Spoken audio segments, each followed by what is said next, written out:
on, guys? Welcome back to another video. Today I'm going to be giving y'all a full build walk around of my 2022 Tacoma.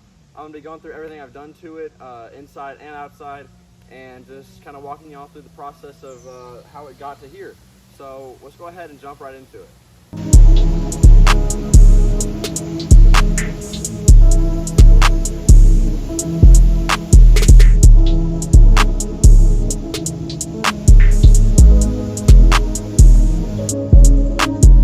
Let's go ahead and start with the wheels and tires.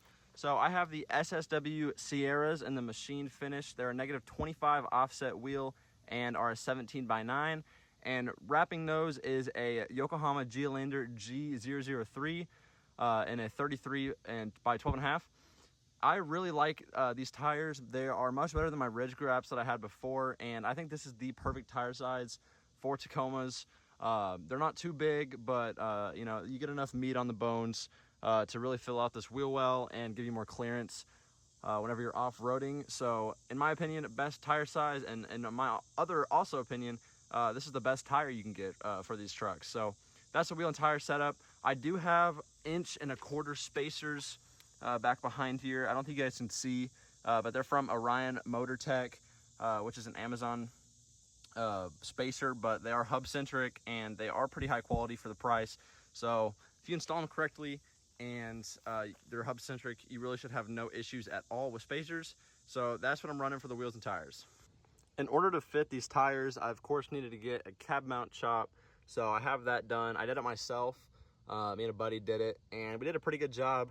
I do rub still a little bit. You guys can see where the paint is off right there on the pinch weld. I also smashed the pinch welds as well. I forgot to mention that. Then you can see where it's rubbing down there on the cab mount. But I've also not adjusted the caster for these upper control arms. So I'll be able to get 2 to 3 more degrees of caster out of them, and it'll push the wheel forward, and I shouldn't rub at all, which I'm really excited for. I just need to find an alignment shop that'll actually do that for me. But until then, we're gonna rub a little bit. It's no big deal. It's not too bad.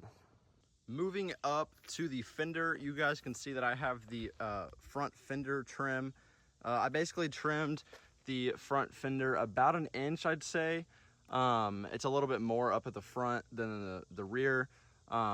It's not the best, but this also is not a show truck, so you know, the line isn't perfect. I have this trim guard on here, which kind of helps, but I might come in to fine tune this a little bit more down the line. But for now, I mean, it looks pretty good, and it doesn't look like a total hack job, so it's fine. I do have the C4 inner fender liners coming. They had an 8-week lead time for those, so those are still being, I guess, made by C4 before they get shipped out to me. But I will get those in there, and I will be making a video on the install for those as well, so stay tuned for that. But you know what, for an amateur, not too bad for the fender trim. It took me a few hours, and I'd say it was worth it, especially for the more clearance as well as just the look, because it looks a whole lot more aggressive. I also have the Viper cut, as you guys can see, for some more front clearance with that same trim guard that I have for the front fender. I did like the rounded cut. Some people will do it like straight across and straight down, or there's different ways to do it, but I think I used like a Lysol can or something like that and like traced the rounded part out and then cut it. I think I did a pretty good job. I've seen some pretty bad ones, so I'm kind of proud of myself because it looks halfway decent, and it gets me more clearance up front as well as making the truck look more aggressive. So I think I did a pretty good job. So for suspension up front, I have the Eibach Stage 2R coilovers paired with the Dirt King ball joint upper control arms. So far, I'm really loving the suspension setup. It's pretty cost effective for the whole thing, coming in just about at $2 grand. And the ride quality and the capabilities off-road are greatly improved. These upper control arms are probably one of the favorite mods I've done to the truck. They just make it overall ride so much better. I get more travel, and overall it really makes the truck feel completely different and more stable. And then the Eibach coilovers are a really great entry-level suspension for the front and back. And the back has reservoirs. I'll cover those in a second, but it was just about $1,500 for those, and they have been really great for a daily driver that gets out on the trails every now and then. And I really would recommend these to anybody. I would recommend the reservoirs over just the normal, and like I said, I'll get to that in a second. But that's what I'm running in the front. So moving into the rear, like I said, I have the iBox Stage 2R shocks with the reservoirs. I've really loved having reservoirs in the rear. I wish I had them up front, but for the price, I can't complain. But it's made the rear end so much more stable, and it's really reduced that hop whenever you're going over. You know, I don't really have whoops here in Arkansas, but whenever I'm going over bumpy terrain pretty fast, it keeps this rear end from bucking more than just a singular shock would without the reservoir. So that's what I have in the rear for suspension. I do not have the rear fenders trimmed, but I also don't have any lift in the rear, so it looks a little squatted, and the truck itself does have a little bit of lean to it, just because there's no lift in the rear and there's 2.5 up front with those coilovers. But I will be getting an add leaf soon, which will bring the rear up, and I don't plan on trimming the rear because I don't really need to. You know, clearance wise, I think it's fine, but the front is definitely nice to get trimmed just because, you know, there's more articulation up there. But that's wheels, tires, suspension. Now we can get into cosmetic stuff, so let's get right into it. All right, so let's start with lighting. Headlights are the stock ones that came on the truck. They aren't the halogen ones, they're the LED ones with the DRL. I really do like these headlights. I wish that they were smoked, but I could get that done if I wanted to. But overall, I don't really want to get new ones. I don't really need to. And they look really nice. Underneath that, I have the Diode Dynamics SS3 fog lights. They are in the amber color, as you guys can see. I like the look of white more, but the amber actually does help a lot more when cutting through dust and fog. So I keep it because, you know, the yellow doesn't look bad either. I just think the white matches the wheels a little bit better. That's the only complaint I have with those, but, you know, I could get the lenses if I wanted to. I have the sequential smoked turn signals on the mirrors. Those were like 30 bucks from Amazon and much better than the chrome ones. So I really like having those. And then coming around back, I have my own custom made clear taillights. This basically, they're just two separate sets of taillights, one with a clear lens and one with the chrome housing underneath. And you just cut them apart and put them together and seal them up and get some red bulbs. And you made yourself some clear taillights. I made a video on them. It wasn't the best.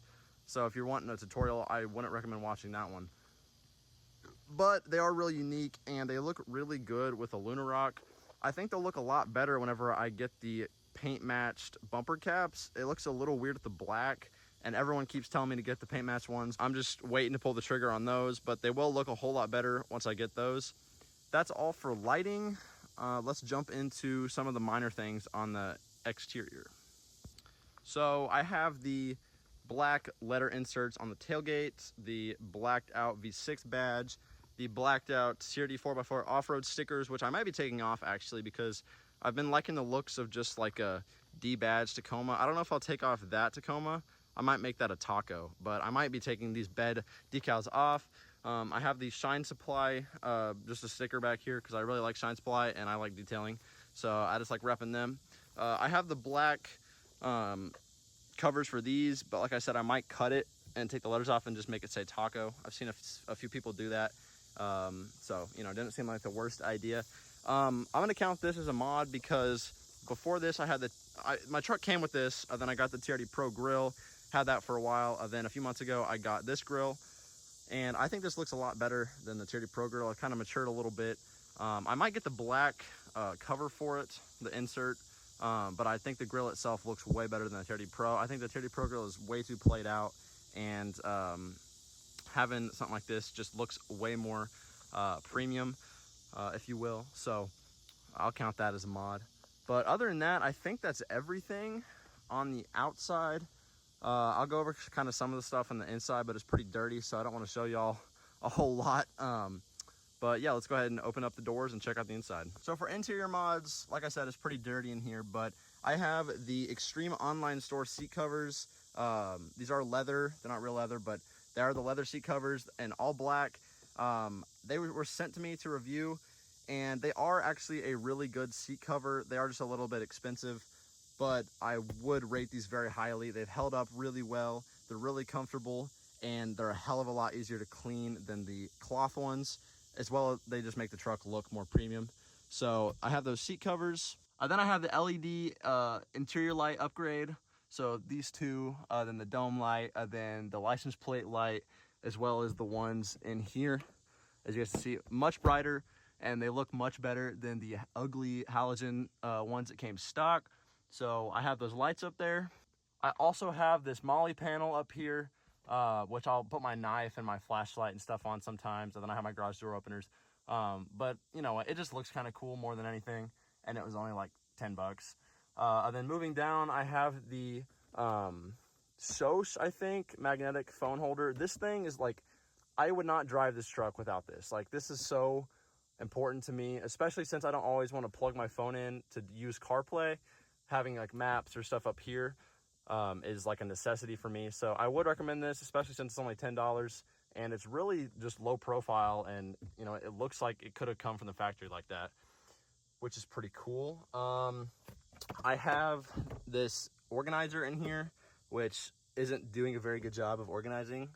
It's actually just my fault, but I do have that organizer. Then I have this tray organizer in here with, you know, some stuff in it. Just separates the bottom and top part of your glove box. But other than that, I think that's everything on my interior besides my speakers. I almost forgot those. I have some Kicker K9, C9, I think it's C9, 6x9 in the front, then 6.5 by 6.5, I think, in the rear. I'm not a big audio guy, but I just know I upgraded both sets of door speakers. Then I have the DS18 like Pro ST, I think, tweeters. So all my speakers have been upgraded. I just need to get a sub now and add some bass in there, and the sound will be pretty good in this truck. The stock system is trash, so you know, really any kind of improvement is a big improvement for audio in this truck. All right, guys, well, that is my Tacoma build. That's everything I've done to it, and overall it feels like I've done more than I actually have, but it also is a clean, simple build, which I prefer over overdone stuff anyway. It just has to be an airplane, doesn't it? Anyway, I hope y'all enjoyed. If you did, please consider dropping a like and subscribing down below. We're at almost 1,600 subscribers, which is crazy. I know the uploads have been like non-existent the past 4 or 5 months, but I'm hoping to get back into a more consistent schedule. I'm about to go to college, which, you know, either could give me more time to make videos or less time. I don't really know, but I do know that where I'm going to college, there's a lot of trails around there that are like in 10-minute driving distance, so I'll be able to make a lot more off-road content. But yeah, like I said, if y'all enjoyed, like and subscribe. I'll see y'all in the next video.